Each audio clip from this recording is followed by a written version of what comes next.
This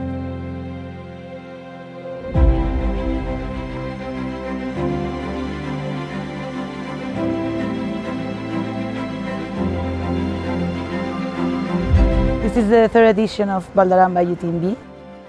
Yeah, I'm a volunteer here at the UTMB Val. It's my second year participating. Well, this year we are the first event with more trail runners in Spain. We have more than 5,000 runners. As a volunteer, we are responsible for the mountain part. The marking is very extensive. As the rule, it's that from one flag you need to see the other one.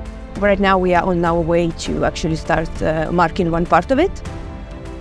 Basically, the function is we are the eyes of the central information, making sure that we can report to the central station that that mountain is it's empty, so we can start demarking the route and keeping at the end the mountain in the conditions that it should be.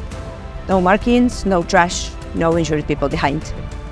Dacia is our official automobile partner, so it helps us very much with the logistics of the event, and it brings us a lot of quality as well, and we share the same human values. UTMB is definitely very popular, very attractive brand. Also the fact that this is the European Series now, so the top 10, they obtain a direct pass to the final to Mont Blanc, which definitely helped to boost the number of participants and also boost the interest and the motivation to participate in this race.